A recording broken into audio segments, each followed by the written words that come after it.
Hi friends, hello. నమిక రుచి ఛానల్కి స్వాగతం అండి. నేను ఇలా క్యాప్సికంతో ట్రెడిషనల్గా ఇలా వండానండి కర్రీ. చాలా అంటే చాలా బాగుంది. ఈ మెజర్మెంట్లో వండండి ఫ్రెండ్స్. ఎంత ఇష్టం లేని వాళ్ళైనా చాలా ఇష్టంగా తింటారు. ఇందుట్లో అన్ని పోషకాలు ఉంటాయి కాబట్టి క్యాప్సికం మాత్రం తినాలి. క్యాప్సికం మంచిది. కూరగాయలు ఏమన్నా కానీ సూపర్గా ఉంటాయండి మనం వండుకునేలా వండుకుంటే. వెరీ టేస్టీగా చాలా బాగుంది కర్రీ. రైస్, రోటీ, చపాతీకి చాలా అంటే చాలా బాగుంది.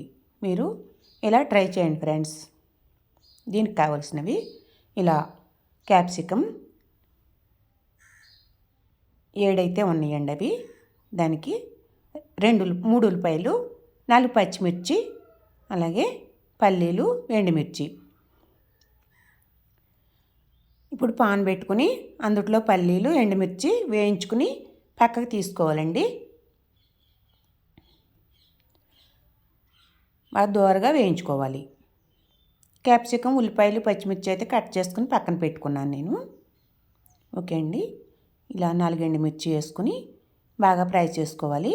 దోరగా ఫ్రై చేసుకుని తీసుకుని పైనగా గ్రైండ్ చేసుకోవాలండి మెత్తగా పొడి. చాలా బాగుంటుంది. ఓకే ఫ్రెండ్స్, మీరు ఎవరైనా కొత్తగా నా ఛానల్ చూస్తుంటే సబ్స్క్రైబ్ చేయండి, లైక్ చేయండి, పక్కన గంట సింబల్ క్లిక్ చేయండి. ప్రతి వీడియో మీకు వస్తుంది. మీరు లైక్ చేయడం వల్ల నా వీడియోలు ఇంకా చాలామందికి పెడతాయండి. అందుకోసం లైక్ మాత్రం, మీ అమూల్యమైన లైక్ మాకెంతో సహాయపడుతుంది. ఓకే అండి. అవి ఫ్రై చేసుకుని పక్కన పెట్టుకుని అదే పాన్లో కొద్దిగా ఆయిల్ వేసుకోవాలి. ఆయిల్లోనే మగ్గాలి కదా మరి, ఆయిల్ వేసుకోవాలి. ఆయిల్ వేసుకుని పోపు దినుసులు వేసుకోవాలండి. ఇందులో ఫస్ట్ ఆవాలు చిటపట్లాడాక అప్పుడు శనగపప్పు, మినపప్పు, ఎండుమిర్చి వేసుకోవాలండి. ఇలా వేసుకుని ఫ్రై చేసుకోవాలి. ఇవి ఫ్రై అవ్వాక ఉల్లిపాయ ముక్కలు, పచ్చిమిర్చి వేసుకోవాలండి. ఇందులో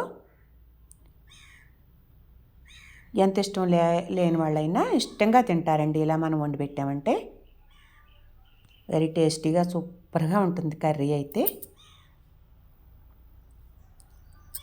ఫస్ట్ అయితే నాకు వండడం అసలు తెలిసేది కాదండి.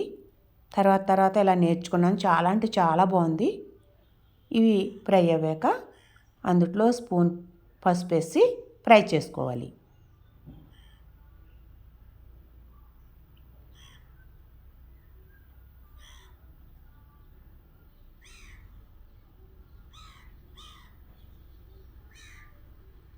అవి ఫ్రై అయ్యాక అందులో క్యాప్సికం ముక్కలు ఇలా కట్ చేసి వేసుకోవాలండి. నేను లోపల గింజలు తీసేసానండి. గింజలు ఇష్టం లేని వాళ్ళు తీసేయచ్చు. నేనైతే ఇష్టం ఉండదు కాబట్టి తీసాను. ఇష్టం ఉంటే వేసుకోవచ్చు, అది మీ ఆప్షన్ అండి. ఓకే, ఫ్రై చేసుకోవాలి. సిమ్లో పెట్టుకుని మగ్గబెట్టుకోవాలండి. ఇవి ఇందులో మనం గ్రైండ్ చేసి పెట్టుకున్న పల్లి పౌడర్ వేసుకోవాలి. వేసుకుని బాగా కలిపి మళ్ళీ మగ్గబెట్టుకోవాలండి.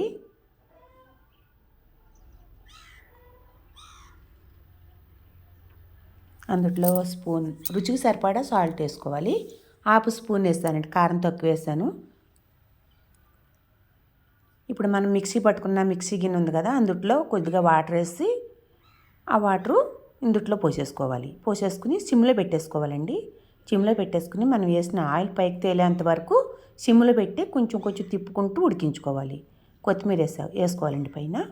ఇలా very super tasty. Thank you friends, last వరకు చూసినందుకు.